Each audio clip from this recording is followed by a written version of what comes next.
Hey guys, what's going on? Druzy here, back again with yet another South Park Phone Destroyer video and another video focusing on the current meta of South Park Phone Destroyer. And today we are focusing on my opinion for the top 10 spell cards currently within the current meta structure of this game. This list has changed a couple of times since the meta has shifted, now more epic and legendary card focused. Because of that, a lot of cards now have a lot more health, so a lot of these spells that were once very overpowering and very, very strong may not have the same kind of strength that they may have had in the past. So again, this is my opinion of the list of the top 10 spells. I will go in order from 10 all the way up to what I think is the number one card. I will give you guys reasons as to why I have these cards at the levels and in the positions that I have them in. And as always, you guys do a great job of giving your opinion on the top 10 spell cards and all that kind of stuff. So let me know down below what you guys think of that breakdown or your list of the top 10 spell cards, if you agree, disagree with the list that I have. And then tomorrow we will also be doing another video where I will be focusing on my top 10 range cards right now within the current meta.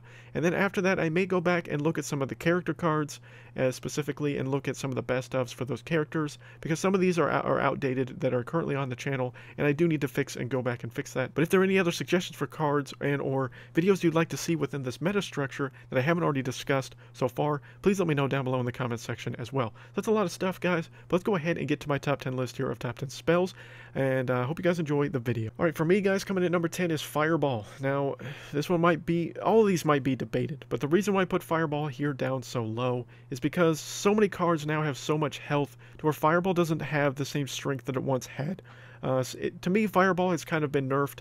It's essentially the same way that Rogue Token has, kind of defaultly. And the fact that so much more units have more health, if you don't have a level 6 or higher Fireball, you're just not going to be killing quite as many units as you once were. A level 4, level 5 back in the day could wipe out and demolish entire pushes. Now it still has the potential to do that, especially in the lower tier of Bronze and Silver Shield. But as you get to the higher echelon in the legendary arenas, Fireball is just not really used quite as much because it doesn't have the same strength value that it once had outside of challenge mode, personally, in my opinion.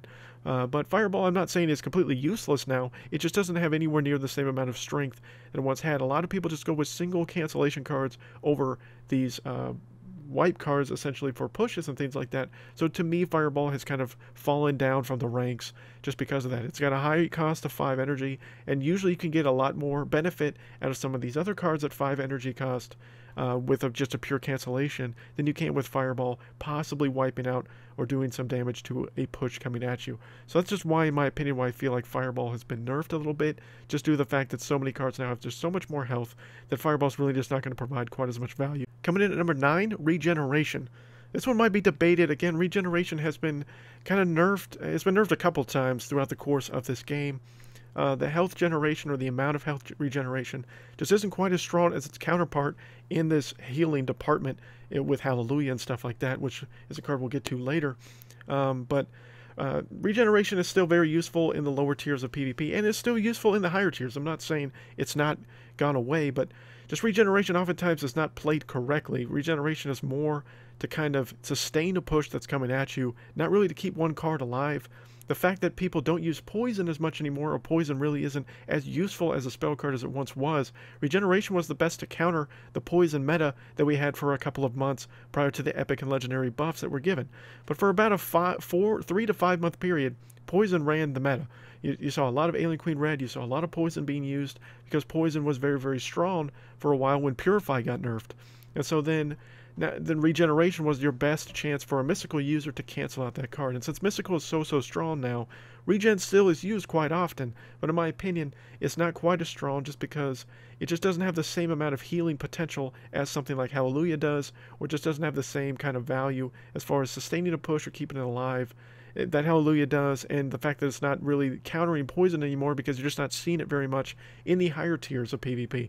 You still see Poison very much in Bronze and Silver Shield, just not so much in Legendary Arena. It's still there, yes, but it's nowhere near to the extent that it once was for a good solid amount of time when Poison was essentially the meta for a few months. Coming in at number 8 is Cock Magic. Now, the main reason why I have Cock Magic here is because Cock Magic, though it does have some good value, and it's probably one of the better cancel cards for a push right now, because it transforms 3 random allies or enemies into cocks, which pretty much, if you're just strategic with it, you can use it to just counter out an enemy push coming at you. So if an enemy push has some very devastating cards, primarily mystical, a bunch of mystical cards, you can cancel a lot of that out with Cock Magic. Now, the thing that really stinks about Cock Magic is it's an epic rarity as far as the card is concerned, and the number of targets it's going to affect is based on the level of the card itself.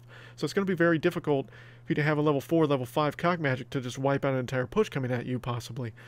And the fact that Cocks now have been buffed so significantly, it just makes Cock Magic not quite as good as it was even just a few months prior to the epic and legendary buffs. Cock Magic was used all the time by fantasy users, more so than Transmogrify was, and primarily because Cock Magic provided a little bit more value. But since the Cock buffs and the fact that it just doesn't provide quite as much value as some of the other cards does at times, and the fact that it's so situational in use, because you're not always going to use it because you're going to try to use it to be able to take out multiple cards and not just one. And primarily most people use cancel cards now to just take out one big beefy unit coming at you, more so than 2 to 3 enemies coming, running towards your new kid.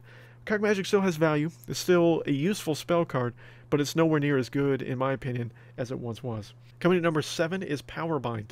This one might be kind of a debated card being in here, or maybe some might think it might be higher. But Powerbind has seen a lot of resurgence into the meta, especially with the fact that there's just so many really good legendary cards with some very strong charged abilities, and Powerbind just does such a great job of canceling out those charged abilities that are coming at you. And yes, it did get the increased energy cost from, when the game first came out, when it was only 1 energy, and a lot of people really complained when it became 2 energy, and then it was nerfed as far as the amount of aura and power range that it had. The fact that it stops charges for 40 seconds, and I'm not sure if that goes up as you level up the card, but it's just very useful because it's going to stop a lot of danger coming at you, like Mecha Timmys, like Stand Many Moons, like 10 Cartmans, like Section Done Randy. I can go on, Wish Doctor Token, yada yada yada. It's just going to stop a lot of different charged abilities that are very strong, very devastating, and making them to where they're not quite as useful. The reason why it's much lower is because a lot of the newer cards seem to be focusing more on Warcry abilities over charged abilities. I'm not saying all the cards, but more recently Red Links has kind of focused into kind of being half and half with charge abilities and Warcry abilities. And Warcries, Powerbind's not going to do anything for you, and it's just going to be a wasted spell card. But it does have value in a lot of decks, especially because Mystical is the meta right now. So because of that, you're just going to see a lot of potential for Powerbind to be used, and a lot of people are going to have Powerbind most likely in their decks, simply due to the fact that people are running Mystical so often. And because you're not seeing as much Purify anymore, it's just going to be very difficult for you to get rid of Powerbind once it's taken effect on you. So Powerbind, definitely a useful spell right now in the current meta structure. Coming in at number 6 for me is Mind Control. Now, Mind Control has definitely seen a strong resurgence into the meta, especially with the buffs given to the Dougies. A lot of people run Sci-Fi now because Sci-Fi is a pretty decently strong theme. It has some top-heavy cards and then some lower-level cards. But if anyone is running Sci-Fi, which I love Sci-Fi, it's my favorite theme, Mind Control is widely used by the Sci-Fi users, primarily, again, to counter out the Dougies. The fact that a Dougie costs 4 energy to cast, and Mind Control is 4 energy to cast, you're going to get an even trade on your energy cost, and then also it can be useful at times to be used against your opponent to then kind of counter a push coming at you as well. So it does have some value for you. The weakness of Mind Control, however, is of course it can only be cast on your side of the new kid midline. So you cannot cast it on the opponent's side, you can only cast it on yours. But in all honesty, if you could cast it all throughout the course of the battlefield, it would be too overpowered. And I do realize that. I'm just saying that the fact that you can only use Mind Control on half of the battlefield is kind of a weakness to the card itself, but it does provide a lot of value because there's a lot of potential you can use with it if you use it at the right time, at the situational moments that it counts for. But again, the main reason why most people run Mind Control much anymore, or right now within the current meta, is to counteract the Dougies. Because there are a lot of people running Dougies, level 5, level 6 Dougies. If you can Mind Control level 5, level 6 Dougie, it can just give you an opportunity to defend it, and or maybe punish the enemy new kid by casting their own Dougie back at them. So definitely Mind Control is definitely one to keep in mind if you're running Sci-Fi right now within the current meta. Not sure if it's as necessary down in the lower levels as much as it is in the higher legendary echelon levels, But it can definitely be useful for you in Silver Shield, maybe not so much in Bronze, but that's going to be up for you to decide. Coming to number 5 for me is Lightning Bolt. Now, this one was probably the best spell card in the game for a long, long time. The fact that it did so much damage at level 4, level 5, and then it could do some leader damage if needed as well. But the fact that it isn't basically a direct cancel anymore because, again, so many cards got so much buff to health, it's just not quite as useful as it once was. It's still extremely useful in Bronze and in Silver Shield especially. But in Legendary Arena, it is useful, yes, but it is nowhere near to the level that it was. If you have a level 6, level 7 Lightning Bolt, you're in good shape. If you don't, and you're in Legendary, you're going to probably not use the spell as much, if any more, if you're running Adventure as your main theme. I'm not saying don't use it in Legendary, don't misinterpret what I'm saying or anything like that, but Lightning Bolt doesn't have the same value if you are at too low a level with it, because it just doesn't do enough damage. As you see, mine at level 4 isn't strong enough to take out even a level 3 Stain of Many Moons, which is the primary reason why you use Lightning Bolt in the first place. The fact that it's also not going to take out anything like Medusa Bebe level 3 or any of the other terrible level 3 legendary cards are going to be coming bum rushing towards your new kid in the upper echelons of Legendary Arena, or even level 4 legendaries. Lightning Bolt's not going to cancel it level 4, level 5. You're going to need it at least level 6 to do the cancellation that you want it to do. And a lot of people may not have invested to get their Lightning Bolt to that level. I wish I had gotten it to a higher level, and I'm going to start trying to work on that here in the near future if I decide to run Adventure again.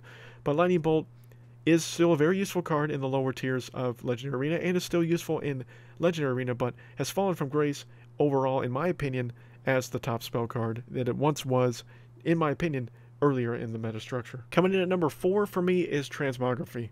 And Transmogrify is a very good card right now within the current meta structure because it is a direct cancel card. It takes your target and turns it into a worthless rat, which you can lower the level as you level it up to the amount to lower the amount of level that unit is and that rat's usefulness. But the fact that it becomes a spawn unit essentially when you cancel it out can be kind of a mild deterrent and kind of a mild weakness of it. The main reason why I had it so far down at the list, even as a direct cancel, is because it is an epic card, so it's going to be harder for you to acquire it and take more time to level it up. But leveling up Transmogrify really isn't as necessary as some other cards, because ultimately just lowering the overall level of the rat doesn't really seem to do a lot when rats don't really do much damage hardly at all anymore. But Transmogrify is very useful for anyone that's running Fantasy. It doesn't have any other way to get a direct cancel card, because you pretty much need almost a direct cancel in throughout the course of South Park Phone Destroyer right now with how the current meta is structured, because there are so many cards at level 6, level 7 as far as energy cost that are devastating. Even some level 4s and level 5 energy costs can do a ton of damage to you. And yes, the big issue with these direct cancels is the energy cost, and sometimes you're going to lose energy trade by canceling out a card. So, like canceling out Stain of Many Moons at a level 4 energy for a level 5 cancel card. You're losing 1 energy in that exchange, but overall you can change the momentum of the game by taking that chance and canceling out that card, even if you take an energy disadvantage. Sometimes momentum is more important than just the energy trade-off. And for newer players, that's something to take into consideration. And for more experienced players, that's also something that some of you seem to not necessarily agree with all the time. And again, that's not always going to be the case where it's going to be the best scenario for you. But if there is a devastating card that you need to deal with, sometimes using the direct cancel is going to be necessary. And sometimes it's better to hold on to that direct cancel for a different situation. Sometimes taking out the tank, like an Osimo, is more important than taking out Mecha Timmy. Sometimes that may not be the case, but sometimes that may be. And that's going to be up for you to decide throughout the course of the battle. And primarily you're going to have to figure that out within the first couple of pushes and engagements to figure out when is going to be the best time to use that direct cancel, or maybe not even have to use it at all. It's going to be situational in all cases with any and all spell cards. Spell cards are designed to be more situational than direct and used constantly throughout the course of a fight, unlike in other games that have spells in them. So that's just my opinion with Transmogrify. It's still extremely useful and almost necessary to have a direct cancel, and if the only way you can do it is through Fantasy, I would highly suggest having this in your deck, but there are better direct cancels than Transmogrify in my opinion. Coming in at number 3 is Arrowstorm. Arrowstorm got a nice huge buff from the epic buffs that it was given, but again, a lot of cards have received a lot more health, so therefore Arrowstorm is not quite as potent. But if you have a level 4 or level 5 Arrowstorm, you're going to do a ton of damage, and it will really help you, especially against the chicken coop and the swarm units of, people using cocks, people using rats, different things like that, or even underpants gnomes, what have you. There is still swarm within this game. Pigeon Gang is still there. This can help you take out some flying units like Bounty Hunter Kyle if it's at a lower level. A level 4 Bounty Hunter Kyle will survive an Arrowstorm. A level 3 Bounty Hunter Kyle will not. So Arrowstorm still has a lot of potential, a lot of value. It can even take out some Terrence Mephistos at times. It can take out other range units that's going to be pesky and deal with you problems. And it can just help finish off a push that's already weak to some degree, but maybe not at full strength. Because sometimes at full strength, Arrowstorm's not going to do quite enough damage to be able to take some of these cards out, just because of the amount of health that has been given to a lot of the epic and legendary card units, as stated many times in this episode. But Arrowstorm still provides a lot of value and is still very useful if you have it at the right level. In the lower tiers of PvP, may not be quite as strong. I would honestly go with Fireball over Arrowstorm in the bronze and silver shields, but then if you're getting the legendary arena, Arrowstorm's going to provide a little bit more value for you, in my opinion, than it will be in probably those mid or lower tiers of PvP. Coming at number 2, Unholy Combustion. Now, Unholy Combustion is the best pure cancel in the game because it just completely removes the enemy and also does a little bit of damage to the surrounding units. Also, one thing that people don't take into consideration with Unholy Combustion, it will do whatever that area damage is that it does, will do directly to the enemy new kid. So you can just hit it. So for me, I can do 48 damage to the new kid with Unholy Combustion. So if a bar is almost off and I haven't been able to cap it off yet, and let's say there's 46 damage left on it, I can hit it with Unholy Combustion and win the match. So that's something key to take into consideration. A lot of times people just assume that you would have to Unholy Combustion a unit near the new kid to do that damage. That's not always the case when it comes to that scenario, at least in particular. So yes, you can do that damage to Unholy Combustion and whatnot, and it can possibly help you in the course of a fight. Is leveling up Unholy Combustion necessary? Also, not really, because it's not going to do enough damage to really justify getting it to a high tier. Like getting a level 7 Unholy Combustion really isn't going to help you too much. I'm not saying it's not useful. Maybe it could be, but I doubt it. There's going to be a lot of other cards that you could get and use those materials, use the gold for, I'm sorry. You don't use materials on spell cards, but you can use that gold in other scenarios, most likely, that can benefit you more. If you just defaultly get that spell card to a high enough level and all you got to do is spend gold on it, maybe it could be a value for you to get Unholy Combustion to a higher tier level. But I think, honestly, you don't even have to level it past level 1, in all honesty, to really provide the value that's going to provide for you within the course of this game, because primarily, you just need it for its direct cancel. That's the main reason why you need it. It's going to help you take out a unit that you just don't want to deal with, and you're just going to know that it's going to be eliminated. There's nothing else you're going to have to deal with it. And yeah, it's going to do a small speck of damage to surrounding units and or the new kid directly. But all in all, Unholy Combustion's primary focus, again, is just to take that main card out that you just don't want to deal with.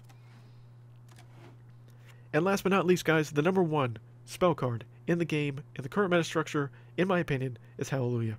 Hallelujah is really good for 2 main reasons. Number 1, Mystical is the meta. Mystical is the strongest theme right now in the meta, and almost everybody that runs Mystical is running Hallelujah. And the primary reason for that is because, situationally, it can really turn the tide of a battle. You can take 2 to 3 bars with casting Hallelujah at the right time, with the right amount of units coming at an enemy new kid. And most people, once they see a push coming at them, they know they can't stop it, and then someone casts Hallelujah, they pretty much know the match is over, and they pretty much just give up and don't even try anymore. And usually, that's probably the best scenario and the best realistic solution that's going to happen to you in the course of that fight. It's pretty much the match is over. It's going to heal the units at a base percentage of whatever the heal is going to be, which right now at level 4 for me, it's 568, which will go up another 219 when I level it up to level 5. And then it will also increase the max HP boost to all the units that it heals as well, at right now minus 35, and that will go up to 14. So there are some people that have level 6 Hallelujahs out there. That's a thing that's probably accurate within the current meta structure, and a lot of people probably have it at level 5. I unfortunately don't. I only have it at level 4, but Hallelujah is probably not a card most people are going to be giving away much anymore, especially if they run Mystical, because it is just so strong and so valuable, and at 4 energy cost, you can't cancel it. You can't purify it. You can't get rid of it. The only thing you can do is just put Youth Pastor Craig possibly to cancel out the fact of being able to use it for a while, but after 30 seconds, that's gone, and then you can just Hallelujah it. But again, Hallelujah is a situational card just like all the spell cards.